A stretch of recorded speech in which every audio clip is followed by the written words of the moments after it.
Bismillahirrahmanirrahim. Assalamualaikum warahmatullahi wabarakatuh.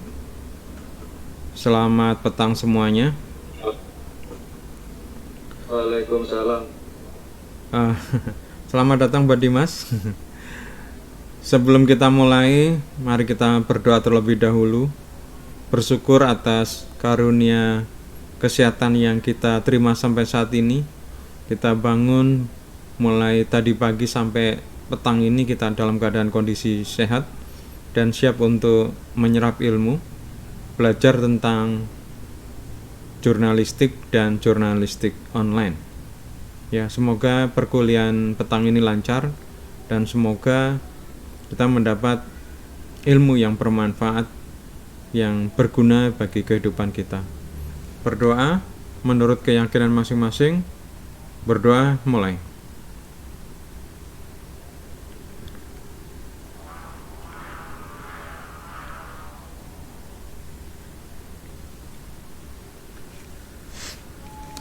Selesai. Oke, sebelum kita lanjutkan, ada yang mau ditanyakan terkait materi-materi sebelumnya? Terus kemudian jangan lupa kalian absen ya, absennya di Google Classroom. Ya. Oke, seperti yang sudah saya rencanakan di pertemuan sebelumnya, hari ini kita mundur sedikit ya. Sebenarnya ini hal yang sudah kalian dapatkan di sekolah-sekolah sebelumnya, ya ini mungkin di mulai SD, SMP, SMA ya, ini bahasa Indonesia. Tapi kita kembali sedikit, mungkin hanya satu pertemuan ini, makanya materinya sudah saya upload tadi pagi.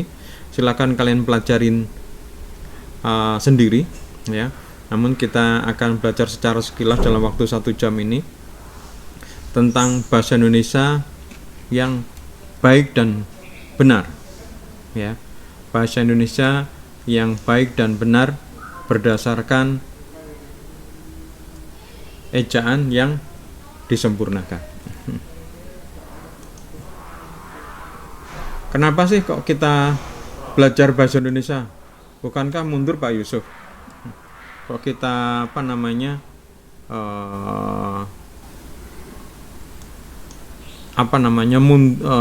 bahasa Indonesia? Ya, ada beberapa hal yang mungkin perlu saya ingatkan bahwa ketika kita menulis di media massa itu satu ya, dibaca banyak orang ya, tidak hanya mungkin teman-teman kita tetapi banyak orang, bahkan kemudian dijadikan mungkin kajian riset dan lain-lain. Maka kita sebagai media yang dibaca untuk umum, maka kita harusnya terdepan dalam mempraktekkan bahasa Indonesia yang baik dan benar. Kemudian yang kedua, kenapa kita belajar bahasa Indonesia yang baik dan benar berkaitan dengan jurnalistik ini adalah berkaitan misalnya dengan kalian, misalnya entah mungkin memang bukan profesi untuk kalian, tapi misalkan kalian menjadi seorang jurnalistik ya, atau mungkin hanya kalian sekedar membuat tulisan yang dikirim ke media massa. Tulisan yang baik dengan ejaan yang disempurnakan, bahasa Indonesia yang baik dan benar, itu memungkinkan tulisan kalian akan lebih diterima ya. Kalau tulisan kalian masalah ejaan atau bahasa Indonesianya nggak benar, tidak ada yang, atau mungkin akan ditolak ya, meskipun mungkin isinya orisinil, tulisannya memang berbobot, tetapi ejaannya banyak yang salah ya. Lupa Yusuf kan ada editor, betul, tapi kalau terlalu banyak diperbaiki ya mereka lebih baik tidak aja ya. Kalau cuma sedikit ya, dan kalau memang sedikit ya wajar lah ya. Saya pernah membaca tulisannya Dahlan Iskan, masih banyak juga yang salah ya. Padahal Dahlan Iskan itu adalah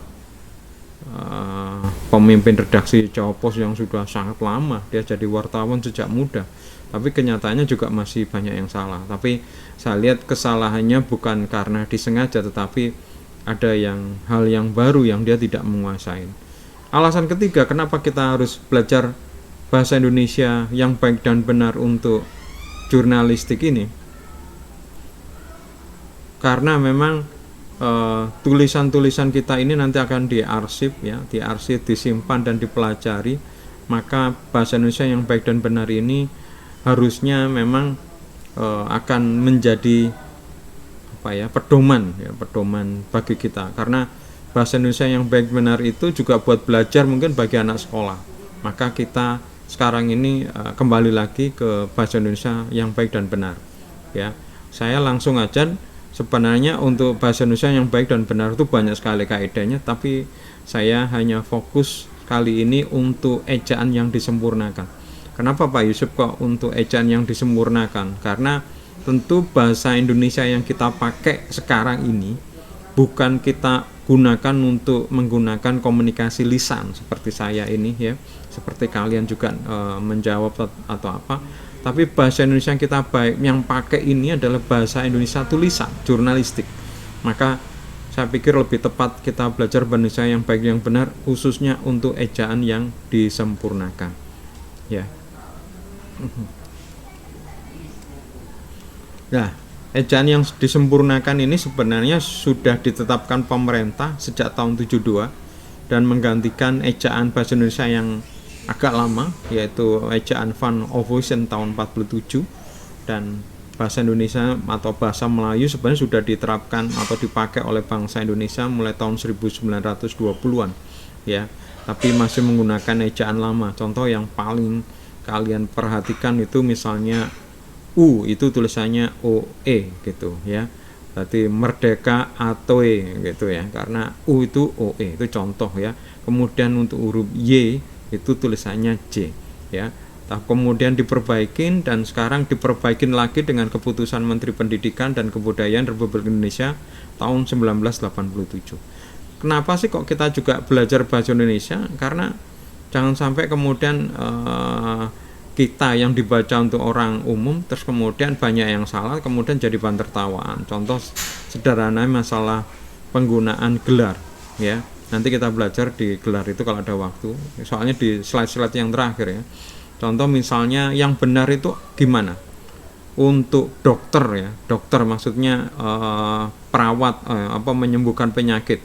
Itu ejaannya D kecil R kecil atau D besar R besar atau yang lain. Ada yang tahu? Ini contoh aja. D besar R kecil. Gimana? D kecil ya. Ya Po, siapa yang menjawab? Yang mau menjawab dulu? Dokter ya, dokter orang yang merawat orang sakit loh ya, dokter. Kecil, Pak. Gimana? D-nya besar kan dokter itu. Gimana yang benar? D kecil R kecil atau D besar R kecil atau yang lain? D kecil R kecil, Pak. D kecil R kecil, Pak. Ini kelihatan sepele, tapi saya lihat banyak sekali yang salah ya. Bahkan dijadikan plang nama pun juga salah gitu. Nah ini kalau kita pakai, ya ini mungkin akan memalukan, dan itu kalau misalnya kita sering melakukan kesalahan ya mungkin nggak diterima ya, gitu ya. Maka kalau kalian perhatikan sudah saya set tugasnya, jadi saya sudah siapkan materi untuk siang ini mulai tadi pagi ya. Jadi kalau kalian baca di Google Classroom sudah ada tugasnya.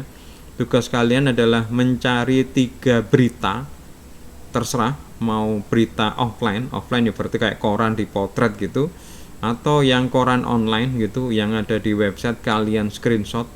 Terus kemudian kalian analisa mana yang salah ya menurut kaidah EYD ya. Aku mau tanya. Ya. Itu kan tugasnya dianalisa tuh maksudnya itu tulisannya gitu Pak? Iya, betul sekali. Oh, terus habis itu nanti kita kasih keterangan kalau di garis bawah gitu nggak? Boleh. Kan, Pak? Kalian garis bawain atau dilingkarin dengan warna boleh ya. Misalnya menggunakan Microsoft Word itu kan bisa dibuat seperti kayak pulpen gitu ya, bisa terserah, diberi tanda. Tapi saya kepinginnya nggak hanya cuma ini salah, tapi yang benar seperti apa ya. Contoh yang tadi itu saya tanya, dokter itu yang benar itu ejaannya bagaimana, Tita? D kecil sama R kecil, Pak. Ya, betul sekali, 100 benar ya. Jadi dokter itu yang benar itu D kecil R kecil ya, bukan D besar R kecil ya. Kalau doktor itu berarti pendidikan untuk level S3. Itu bagaimana ejaan yang benar, Ivan? D besar R kecil, Pak. Ya, betul sekali, 100 ya. Jadi ada yang menulis untuk dokter itu adalah D besar R kecil, itu salah. Itu adalah doktor ya.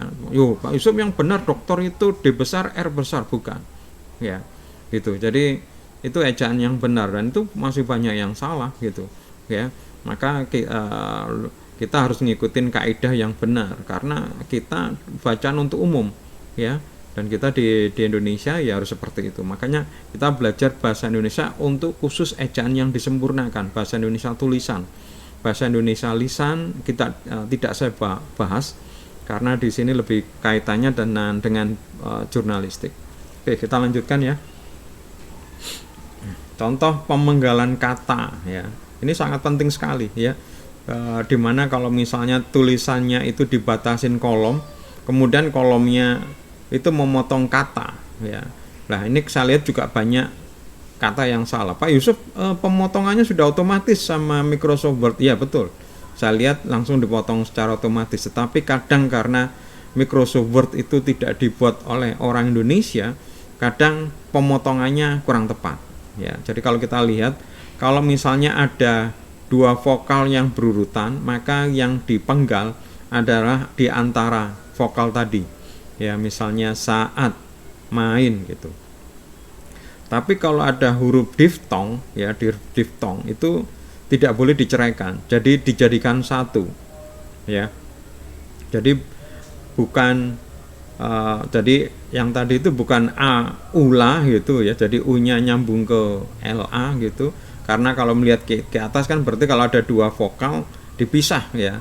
Tapi kalau vokal itu merupakan huruf diftong yaitu ai, au, oi, itu vokal tadi itu dijadikan satu, jadi bukan a ula tapi au la ya, bukan sa udara tapi saudara. Ini contoh, ini penting sekali ya, karena kadang-kadang cara lihat apapun ya, kalau kalian membuat pakai Photoshop, pakai Illustrator, pakai Publisher, kadang-kadang memang nggak cukup kemudian dipenggal secara otomatis sama software.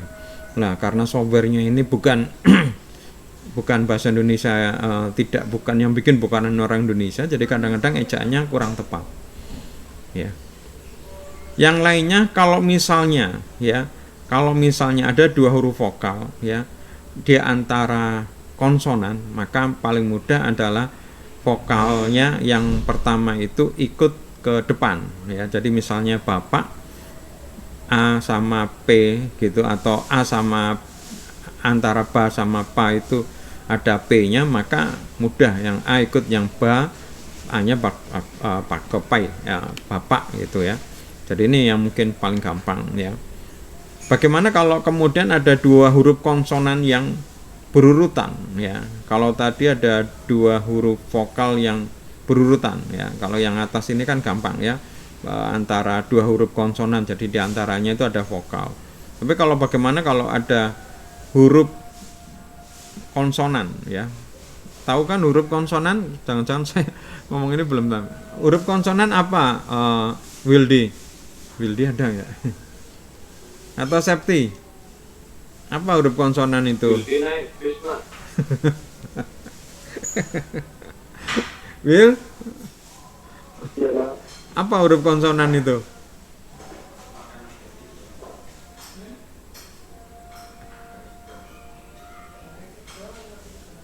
Will? Kok kameranya nggak ada yang hidup ini? Mungkin ini, Pak. Apa? Huruf yang besar-besar. Huruf yang besar-besar. Yo, I, W, itu kan? I, itu kan, Pak? Ya, betul ya. Jadi kalau di apa ya, yang kita hafal huruf konsonan itu huruf mati, sedangkan huruf vokal itu huruf hidup ya. Huruf hidup itu 5. A, I, U, E, O. Berarti konsonan itu yang di luar itu ya, di luar itu ya. Berarti B, C, D, F, G, H, J, K dan seterusnya ya. Jadi itu ya. Nah, maka nanti lah ya ini saya jelaskan, jangan-jangan kalian nggak tahu mau huruf konsonan vokal ya.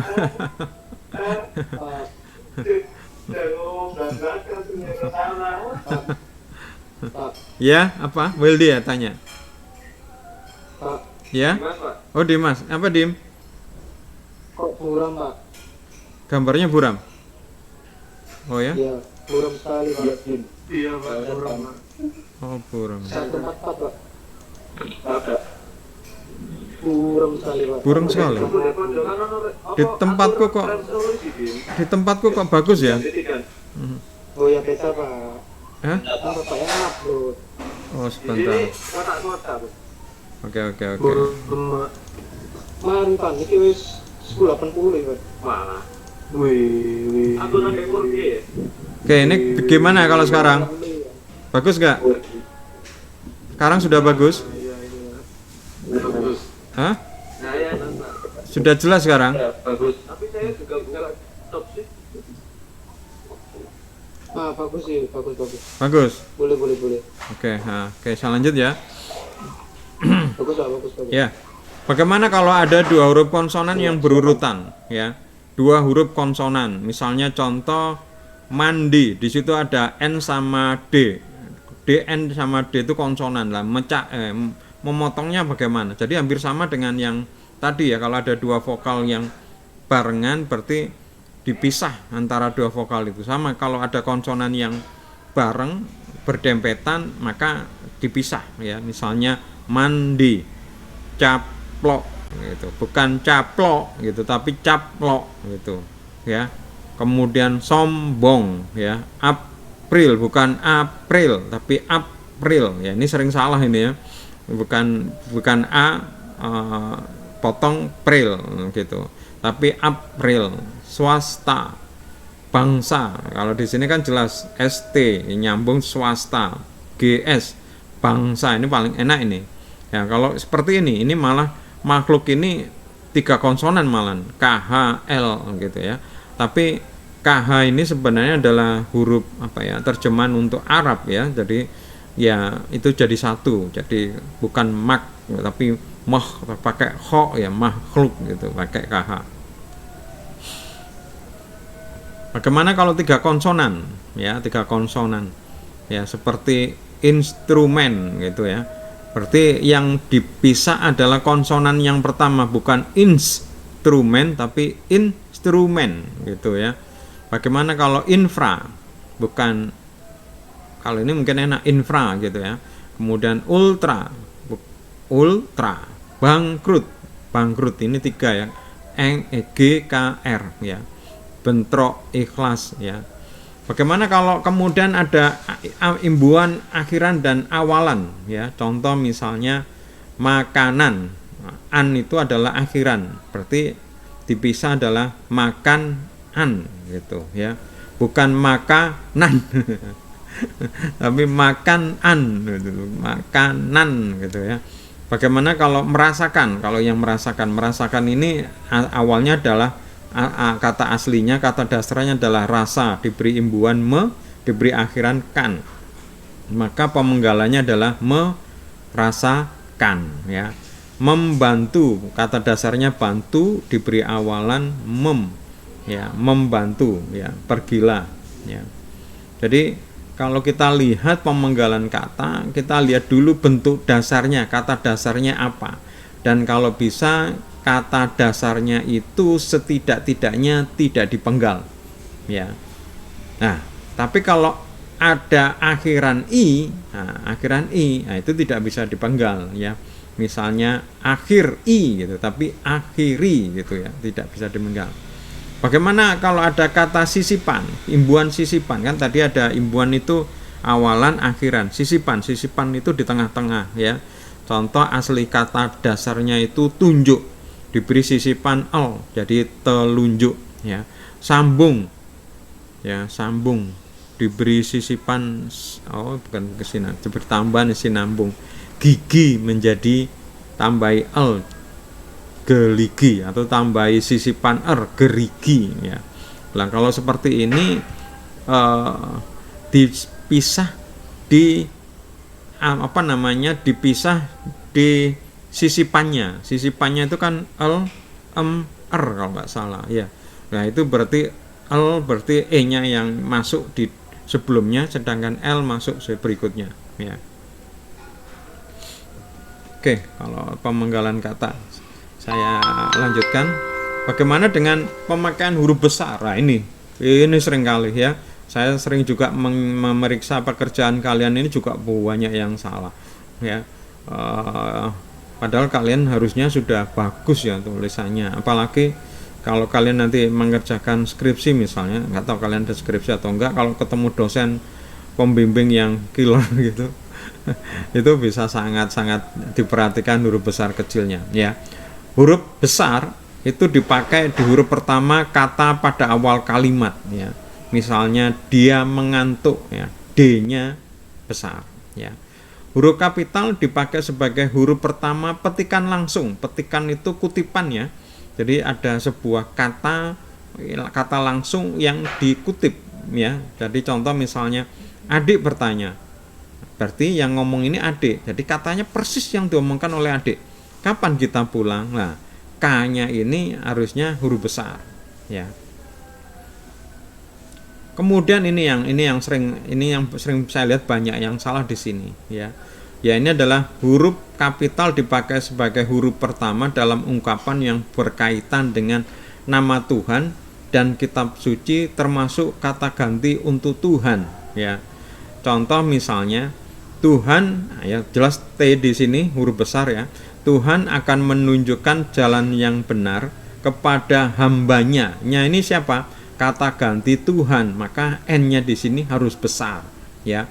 Bimbinglah hambamu, mu ini berarti siapa? Kata ganti untuk Tuhan, ini juga harus besar ya. Ya Tuhan, ke jalan yang engkau ini siapa? Kata ganti Tuhan ya, juga harus besar, beri rahmat ya. Jadi ini yang sering juga kalian perhatikan. Jadi nanti juga ada lagi yang berkaitan huruf besar ini, yaitu orang yang dihormati juga huruf besar ya. Huruf besar juga dipakai untuk gelar ya, bukan gelar ini ya, bukan gelar akademis ya, gelar kehormatan, keturunan, keagamaan ya. Misalnya contoh haji, sultan ya, imam, nabi, itu harus besar ya. Bagaimana kalau ini di tengah-tengah Pak? Di tengah-tengah kalimat sama itu huruf besar ya.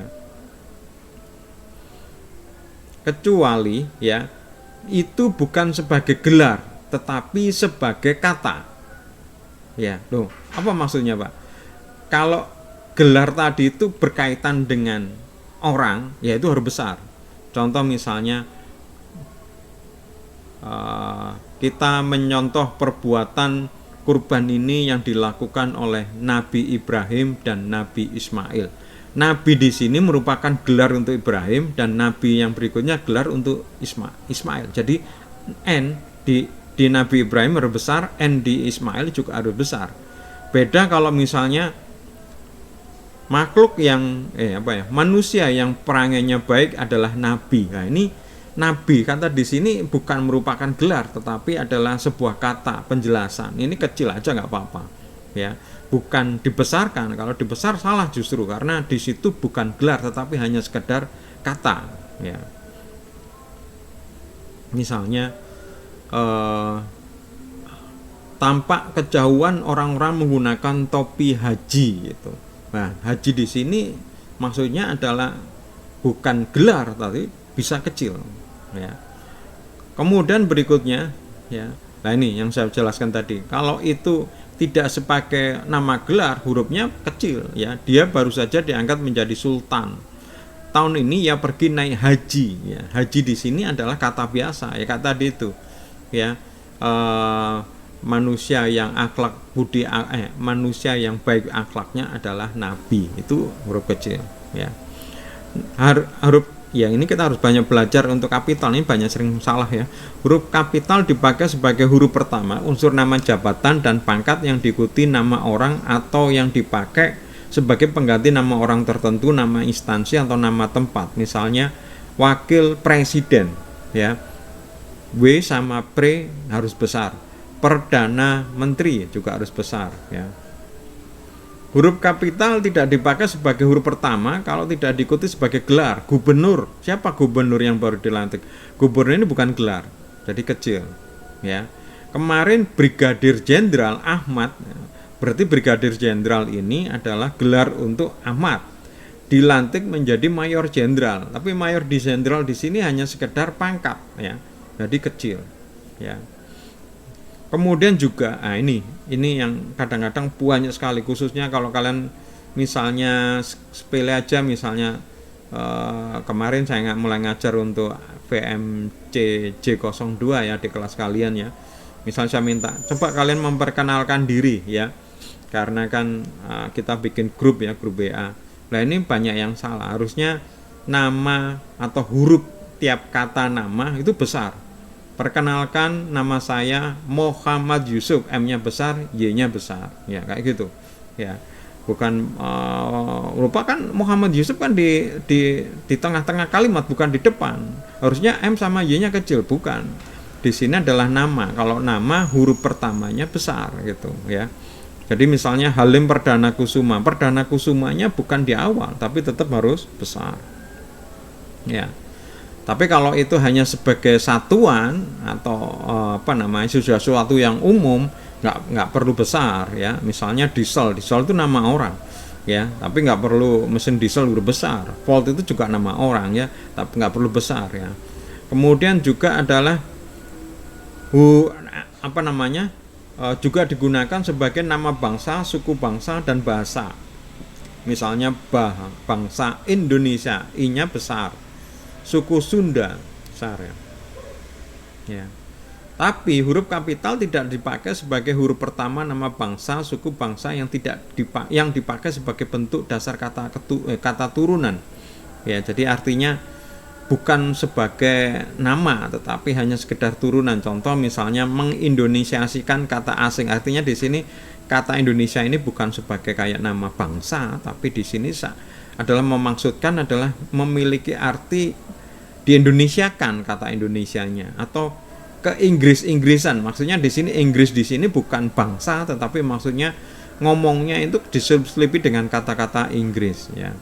Kemudian juga adalah huruf kapital dipakai sebagai nama tahun, bulan kayak gitu ya. Hari Agustus, hari Jumat gitu. Ya.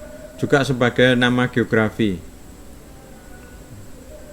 Saya lewati aja ya, kalian pelajarin sendiri.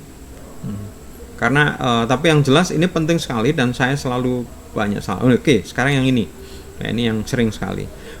Huruf yang bawah ya. Huruf kapital dipakai sebagai huruf pertama semua kata, termasuk semua unsur kata ulang sempurna di dalam nama ya, nama buku, majalah, surat kabar, judul keacaraan, kecuali kata apa ini ya, kata yang kayak di, ke, dari, dan yang itu nggak harus besar. Contoh, saya telah membaca buku dari Ave Maria ke jalan lain ke Roma. Nah ini ya, ke-nya nggak usah huruf besar semua. Bacalah majalah Bahasa dan Sastra. Bahasa dan Sastra ini nama majalah ya, jadi huruf besar ya. Dia adalah agen surat kabar Sinar Pembangunan, ini besar ya. Nah, ini ya. Kemudian singkatan-singkatan juga awalnya huruf besar, misalnya PBB, Perserikatan Bangsa-Bangsa ya, Undang-Undang Dasar Republik Indonesia. Nah ini sekarang berikutnya yang tadi saya tanyakan ya. Huruf kapital dipakai sebagai huruf pertama unsur singkatan nama gelar, pangkat dan sapaan ya. Misalnya dokter ya, MA, SH, SS, Prof ya, Tuan, Nyonya, Saudara kayak gitu. Selain itu, selain kata ini adalah misalnya yang paling banyak itu adalah Bapak, Bapak, Ibu, Saudara. Nah, ini kalau itu digunakan sebagai sapaan ya, sapaan, jadi penghormatan itu harus besar ya. Tetapi kalau itu hanya sebagai kata maksudnya hanya sebagai kata, misalnya kita sebagai anak harus hormat pada bapak. Nah, bapak di sini kecil, tapi selamat datang bapak. Nah, itu misalnya. Kapan bapak berangkat? Bapak di sini artinya Anda, kamu gitu ya. Tapi dibuat lebih halus, jadi bapak di sini adalah kata ganti. Jadi ini harus besar ya. Itu apa, Bu? Bu di sini adalah sapaan ke dia ya. Surat saudara sudah saya terima. Silakan duduk, Dek. Nah, kayak gitu ya. Ini harus seperti itu. Tapi kalau yang tidak dipakai sebagai sapaan, misalnya kita harus menghormati bapak dan ibu, ya enggak usah huruf besar ya. Terus kemudian juga kapital, huruf besar ini dipakai juga sebagai sapaan yang tadi itu ya, sebagai huruf pertama kata ganti Anda ya. Sudahkah Anda tahu ya, surat Anda telah kami terima. Bagaimana kalau gini, Pak? Surat kamu sudah aku terima. Ya, kalau kamu di sini merupakan kata ganti ya huruf besar, cuma kan nggak sopan biasanya ya ditambahin Anda. Sebenarnya sama aja sih.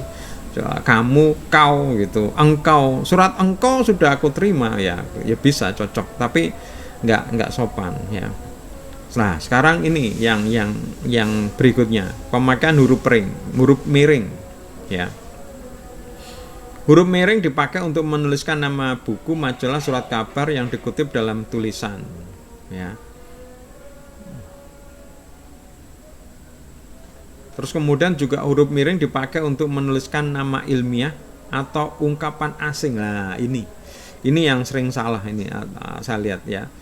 Iya, kalau ditulis tangan memang susah ya, tapi kalau komputer kan sebenarnya gampang, tinggal di select terus kemudian kalau di Word ada huruf kayak I miring, tinggal diklik otomatis miring. Jadi kalau kata-kata asing ya, kata-kata asing itu ya berarti seperti kata asing artinya kata asing yang belum diserap ya. Jadi kata itu memang aslinya apa adanya ya, itu kalian harus miringkan ya, harus miringkan. Misalnya ya seperti ini, nama ilmiah buah manggis ialah Carcinia mangostana, ini nama asing ya, harus kalian miringkan. Politik divide et impera, ini bahasa asing ya, kalian miringkan ya gitu. Kalau ini Pak Yusuf, kalau asing itu sudah di Indonesiasikan ya nggak perlu, tapi kalau di Indonesiasikan itu biasanya sekarang sudah ada kata Indonesianya. Orang Indonesia itu nggak suka mengindonesiakan kata-kata asing ya. Contoh misalnya ya, Pak, email ya, bahasa Inggrisnya email ya. Email itu artinya surat yang dikirim lewat internet ya kan. Kalau di Indonesia kan di Malaysia, jadi bahasa Malaysia itu email itu di Malaysia kan gampang gitu. Jadi tulisannya bukan email, aslinya bahasa Inggris email email, tetapi kalau bahasa Malaysia itu tulisannya email, email. Gitu ya. Nah sedangkan Indonesia nggak mau mengindonesiakan bahasa asing. Jadi kalau aslinya yang bahasa baku untuk email, ada yang tahu kata bakunya email bahasa Indonesia? Surel. Betul sekali. Surel itu apa? Surat elektronik. Betul sekali. Nah, ya itu contoh lagi misalnya. Sekarang sudah banyak orang tahu sih ya, misalnya tentang online ya.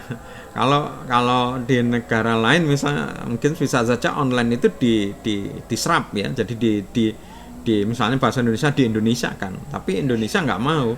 Jadi online itu ada katanya, yaitu adalah daring. Daring itu singkatan dari apa? Dalam jaringan. Ya, itu offline. Kalau online berarti Di atas jaringan. keliru, sorry. Online itu daring. Kalau offline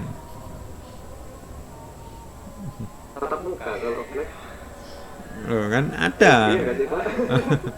Dulu orang-orang begitu gampang kuliah offline, kuliah online gitu.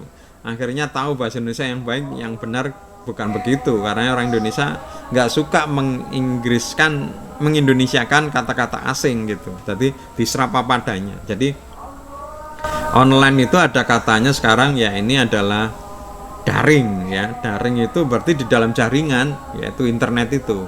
Daring itu singkatan dalam jaringan. Sedangkan offline berarti kan gak nyambung dalam jaringan, berarti luar jaringan, disingkat luring. Itu contoh itu. Kalau MOS, apa bahasa Indonesia yang baku? MOS. Ada. Tadi ya ini kita harus tahu juga ini ya.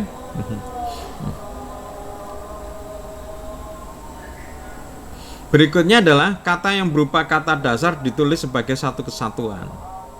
Ya.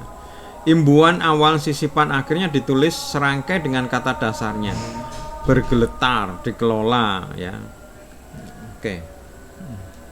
Saya lanjutkan lagi adalah bagaimana kalau kemudian kata itu dipakai dalam kombinasi ya, misalnya adipati, aerodinamika, antar kota ya. Berarti yang dimiringkan adalah awalannya, imbuhan. Ya, contoh aslinya siswa. Maha itu adalah tambahan, imbuhan, maka mahanya miring. Ya. Oke, ini yang sering salah juga ya. Bagaimana kalau tulisannya adalah tulisan apa namanya yang menggunakan tanda hubung. Biasanya kalau kata yang menggunakan tanda hubung itu biasanya apa? Apa memiliki arti apa biasanya kalau diberi tanda hubung?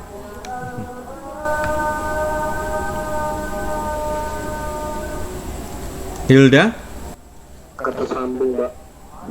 Ya, maksudnya apa fungsinya kalau diberi kata ada tanda hubung? Ah, betul, berulang-ulang. Selain itu?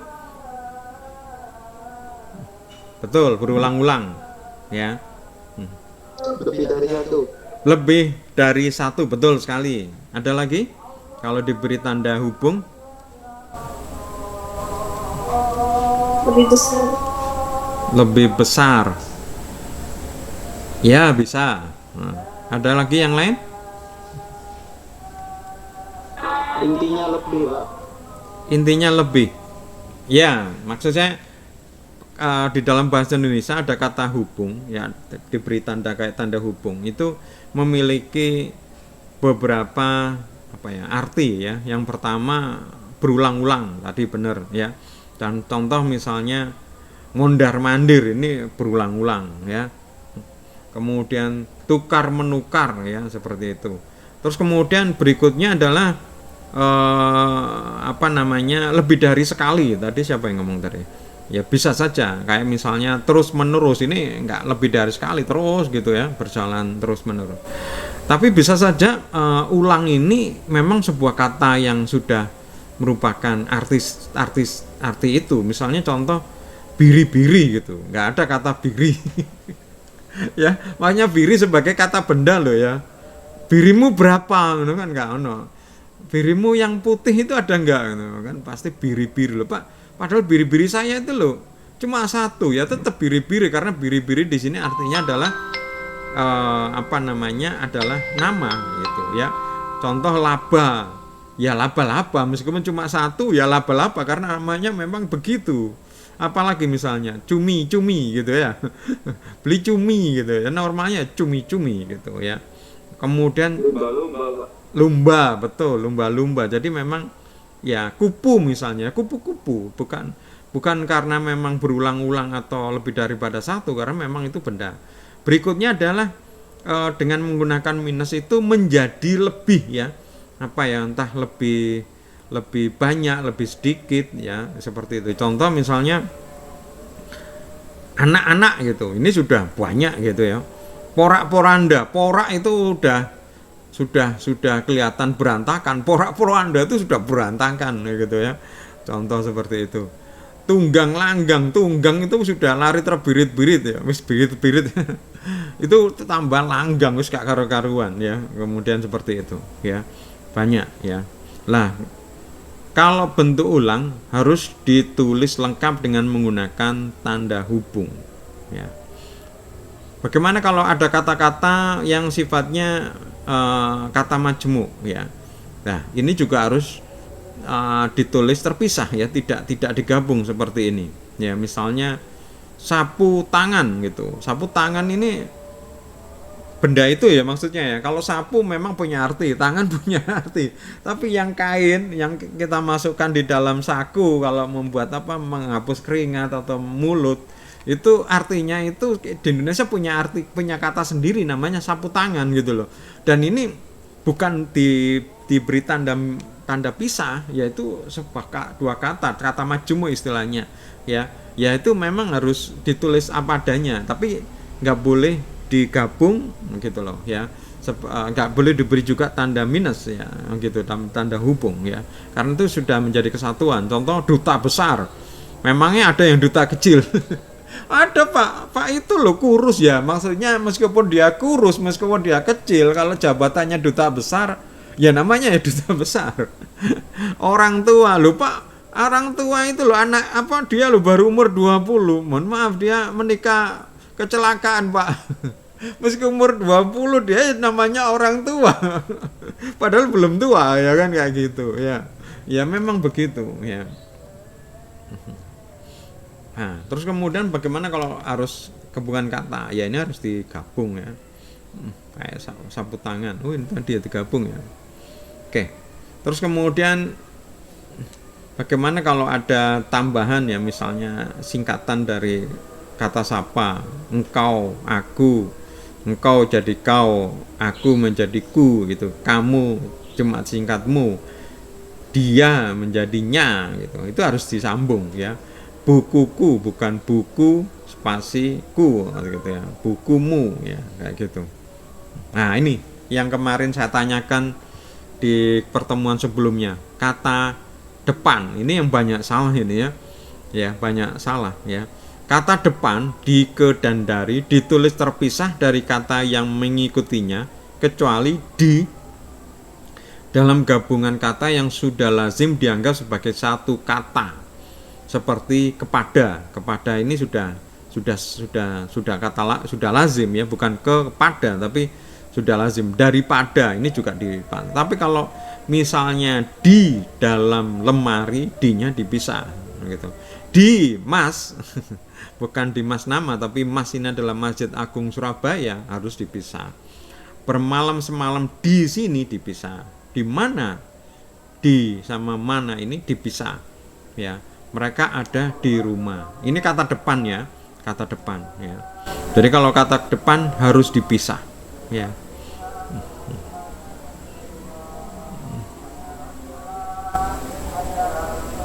Ya, kata sang juga dipisah. Kemudian partikel ya, partikel lah, kah, tah, ini juga harus ditulis rangkai. Saya terus terang sini juga kadang-kadang sering salah ini saya juga ya. Bukan yang lah, kata, tapi yang di bawah itu pun. Ini kadang-kadang saya masih bingung ya. Ternyata kalau penjelasan di sini pun itu harus dipisah. Apa spasi pun, bukan apapun ya. Ternyata ini saya masih salah juga ini. Saya sering kali menulis apapun ini saya pisah. Ternyata di sini kalau itu sebagai kata yang mendahului harus dipisah. Apapun yang dimakannya ia tetap kurus. Hendak pulang pun sudah tak ada kendaraan. Jangankan 2 kali, 1 kali pun engkau belum pernah datang ke rumahku. Jika ayah pergi, adik pun ingin pergi ya. Di sini harus dipisah ya. Tapi kalau itu merupakan kata-kata yang lazim ya dijadikan satu ya. Bagaimanapun, biarpun, kalaupun, kendati pun ini maksudnya totah atau lah ini untuk apa ya, sebagai penguat ya, contoh gitu. Apalah awak ini apalah hamba ini yang yang kurus kering, atau yang hamba, apalah hamba ini yang miskin hina dina. Wah. Tadi itu namanya partikel ya. Partikel per yang berarti mulai, demi, dan tiap ditulis terpisah dari bagian kalimat yang mendahului dan mengikutinya. Misal, pegawai negeri mendapat gaji per ya, per ini berarti dipisah bukan per 1 April, atau 1/1 bukan persatunya nyambung ke satu yang kedua ya, 1 spasi per spasi 1 ya. Ini kalau biasanya kalau gaji per 1 April benar 2000 per helai benar. Yang salah ini biasanya seperti saya pun juga sering kadang-kadang salah, per 1 ini nyambung gitu loh, 1/1-nya 1 saya pisah, per 1 nyambung dengan 1 setelahnya. Ternyata yang benar adalah dipisah ya. Nah, ini yang sering saya lihat Mas Ijal ya. Contoh tadi saya melihat YouTube pengajian yang di-share teman saya, lah dia bikin thumbnail ya, gambar untuk video YouTube-nya ada gelar gelar ustadznya, itu saya lihat salah, tapi ya biarlah karena memang tidak dilihat. Tapi kalau kalian sebagai jurnalistik di media massa ya harus benar. Ya, sebenarnya kalau bisa kalian benar, meskipun itu mungkin tidak harus di jurnalistik. Sepele misalnya seperti tadi itu, bikin di thumbnail YouTube itu juga harus benar ya, karena kan kadang-kadang seperti saya kan kadang-kadang ceramahnya kan ceramah pengajian pakai ustadz itu kadang-kadang ada gelar ya, misalnya profesor ya, profesor. Nah, lah kalau disingkat harus diberi titik. Misalnya benernya itu profesor tapi prof gitu. Nah, kalau prof harus titik. Nah, itu harus ada titik ya. Contoh misalnya bapak kalau ini singkatan ya titik ya. Saudara titik ya. Kolonel singkatan kol gitu. Ya. Termasuk singkatan nama ya. Misalnya M Yusuf ya. Muhammad Yusuf saya singkat M Yusuf. M-nya harus saya titik. M titik Yusuf. Lupa M ini kan jadi kalau titik kayak jadi kalimat, bukan, maksudnya di sini M di sini artinya adalah singkatan. Loh, kalau begitu ABRI harus A titik B titik R titik I, bukan ya, karena singkatan itu sudah lazim nggak diberi titik. Misalnya TNI singkatan, bukan T titik N titik I titik gitu. Tapi kalau untuk misalnya yang gelar-gelar gini ya memang diberi titik ya, misalnya seperti Pres Joko W misalnya, W-nya titik gitu karena singkatan, atau kayak seperti saya M titik Yusuf gitu ya. Muhammad Yamin Suman HS ini singkatan, Hasibuan kalau nggak salah ya. Sukanto SA ya. Kemudian gelar MBA ini singkatan ya, Master of Business Administration, M titik B titik E titik. Tapi kalau MSc ini kependekan ya, singkatan dari sains, tadi satu kata, bukan. Kalau bisnis kan kata dari B itu adalah bisnis, A itu adalah administration, tadi titik-titik. Sedangkan SC bukan M titik S titik C, karena SC ini adalah singkatan. Maka seperti gelar saya yang S2 adalah MSI ya. Yang benar adalah M titik S-nya besar, I-nya kecil, karena I itu adalah sains ya, sains. Maksudnya Master of Science dalam bahasa Inggris, tapi di Indonesia kan SAIN ya. Tadi M titik atau Master of Science. MSI itu singkatan, bukan master ya. Yang benar adalah Magister Science ya. Jadi terjemahan dari Master of Science ya. Jadi kalau Indonesia gelar S2-nya yang Master of Science seperti saya ini adalah Magister Sain ya, jadi Sain SAIN, jadi disingkat M titik SI gitu. SE itu ternyata S sama E nya diberi titik ya. SKM Sarjana Kesehatan ya. Tapi bagaimana kalau yang kayak saya ya, SSOS ya, S nya besar titik, S berikutnya besar tapi O sama S kecil kemudian titik, itu gelar saya SSOS ya. Gitu. Eskom ya, sarjana komputer ya. Singkatan juga huruf besar ya. Kalau misalnya sudah lazim dan terdiri 3 huruf diberi titik juga ya, dan lain-lain dan sebagainya dan seterusnya, halaman gitu. Atas nama ini A titik N titik, bukan AN titik atau DA titik atau UP titik, tapi U titik P titik. Ini juga saya sering salah kadang ya.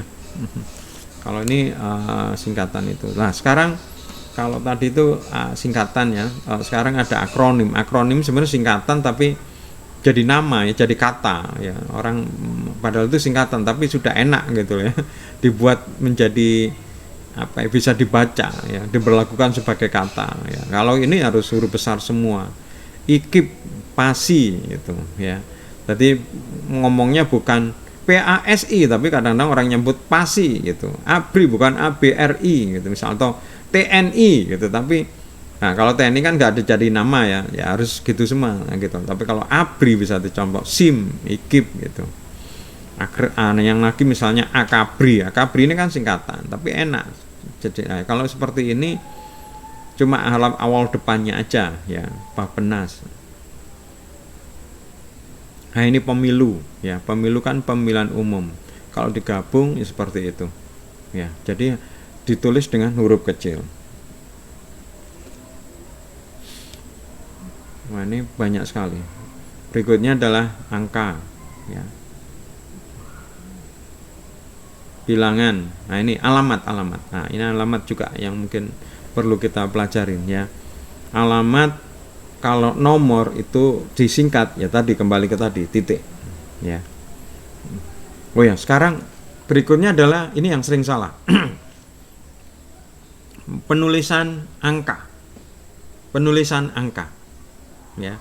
Contoh misalnya kata 2 ya. 2 itu bisa ditulis kayak gini ya, angka, atau tulis 2.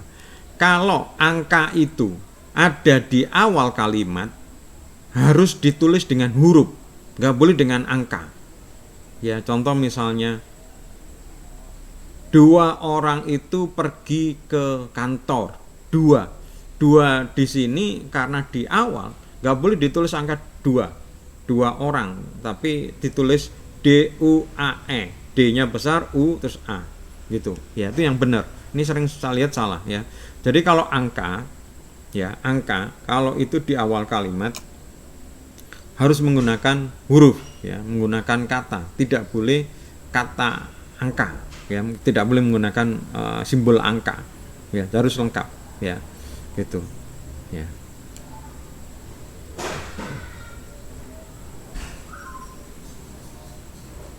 Nah kalau kemudian tingkat ya, kalau Romawi biasanya tingkat ya, juara ke-1, juara I yang huruf besar itu ya. Tapi kalau di Indonesia akan ke -1 ya, ke tanda hubung 1 ya, atau disingkat ke 1 ditulis semua ya.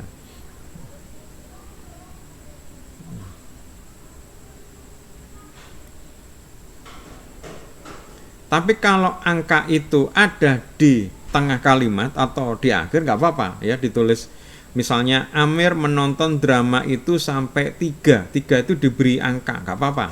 Ayam memesan 300 ekor ayam, boleh ya. Di antara 72 langsung angka, boleh ya.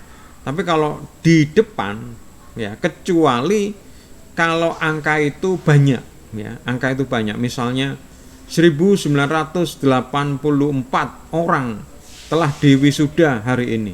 Nah, karena banyak itu gak apa-apa pakai angka, tulis 1984 orang, itu betul kalau di depan ya. Tapi kalau cuma pendek, kalau nggak salah 2 kata ya, misalnya 12 misalnya, 1, 2, 13 itu kan masih 2 kata, itu tidak boleh ditulis dengan angka. Tapi kalau mungkin lebih daripada 2 kata, 1000 masih 1 kata ya. Ya tadi misalnya 1984 ini cukup angka aja. Ini penting ya. Nah ini contoh ya.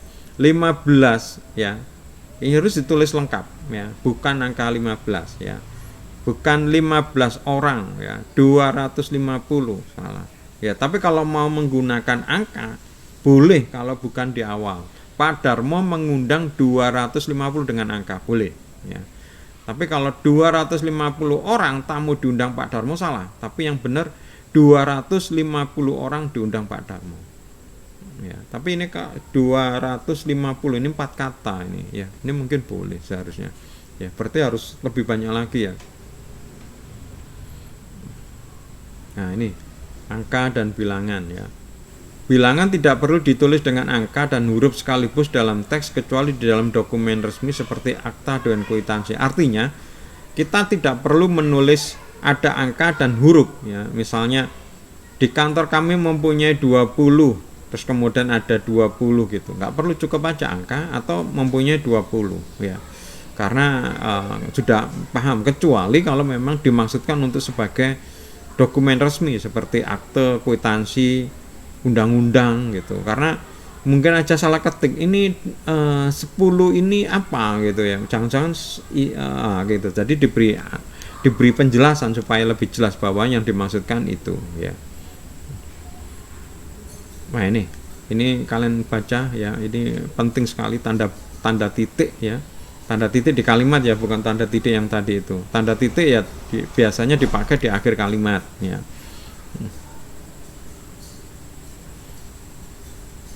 Dipakai untuk jam ya, nama penulis kalau misalnya daftar pustaka ya, sebagai alamat. Ada yang mau ditanyakan? Ada yang mau ditanyakan? Tidak ada Pak Yusuf. Tidak ada Pak. Ya, Kalau tidak. jadi kalian baca sendiri. Yang ini format PowerPoint juga sudah saya upload. Yang format asli dokumen ya, format dokumen tebal sekali tadi itu, berapa halaman tadi itu juga sudah saya upload. Yang versi resmi dari pemerintah surat keputusan itu silakan kalian pelajarin, kalian pahamin ya, terus kemudian kalian gunakan untuk mengerjakan tugas ya. Tugas kalian adalah mencari 3 berita aja, baik berita offline itu berita kayak koran cetak ya, bukan internet ya, seperti majalah, koran kalian beli itu, atau online ya, misalnya Detik atau apa, Kumparan gitu. Cari 3 berita aja ya, terus kemudian kalian analisa mana yang salah dan harusnya yang benar seperti apa ya. Kalau kalian mau tandain boleh diberi lingkar terus kemudian tulis di itu, tapi kalau misalnya menggunakan, pokoknya saya diberitahu loh yang salah atau apa, atau ya tulis saja semua apa di capture semua, terus kemudian kalian memberi tulis di bawahnya yang salah gini, yang benar gini, yang salah ini, boleh terserah ya. Silakan dikonvert dikerjakan di template yang sudah saya sediakan, dikonvert ke PDF, diupload di apa namanya di Google Classroom ya. Ada yang mau ditanyakan?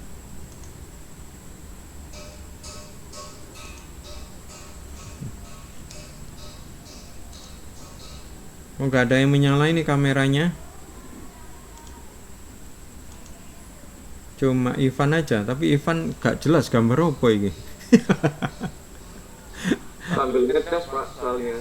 Oh gitu. Itu beritanya brotoli kemarin Pak. Lah ya gambarnya sok kuwalingen Ivan, aku bingung delokon Ivan. Terus sapa iki kok mek gambare tembok iki? Ilham ta? Sapa iki? Ilham. Itu HP-nya ceblok mungkin awet. Iya Pak. Oke. Ada yang mau ditanyakan? Kalau nggak ada itu tugasnya ya. Pak Yusuf, UTS-nya apa? Seperti kebiasaan saya selalu, kalau UTS itu selalu ujian tulis ya. Kalau UAS itu adalah project ya, karena bagaimana juga kalian harus kuat. Jadi nanti juga banyak apa ya, mulai saya terangkan mulai awal sampai minggu depan kan masih ada pertemuan. Ini minggu ke pekan yang ke-6, pekan berikutnya pekan yang ke-7, pertemuan ke-7. Jadi masih itu ya. Contoh misalnya saya keluarkan seperti ini, bahasa Indonesia yang baik dan benar ini ya, yang benar kayak apa ya. Ini saya sih belum menjelaskan tentang kata-kata ya, kata yang benar, karena kalau di EYD ini masih bukan itu yang dibahas, masih berkaitan dengan ejaan, bukan yang benar apa, yang salah apa. Meskipun nanti juga mungkin akan saya tanyakan. Contoh, yang benar apotik atau apotek, yang benar bis atau bus ya, kayak gitu. Semua masuk ini, apa kok nggak kelihatan? 1, 2, 3, 4, 5, 6, 7, 8, 9 kurang 2. Apo sama Rizky ya. Indi Pak. Iya Pak. Rizky ada. Aca dan Oh ada aja. kamera Aca. Oh, Aca kamera Aca. gak kelihatan ya, aku mek songo ya aku metune soalnya nang kene. Oh iya. Kamera Aca. Oh, metu. Lho iki tak set 16 lho padahal fotoe, cuma metu 9 nang kene. Kan mungkin kamerane gak urip iku. 1 2 3. Oh ya. Oke, kalau nggak ada yang ditanyakan kita akhirin. Semoga menjadi ilmu yang bermanfaat. Saya mohon maaf kalau mungkin ada kata dan tindakan yang tidak berkenan. Selamat petang. Assalamualaikum warahmatullahi wabarakatuh. Waalaikumsalam warahmatullahi wabarakatuh.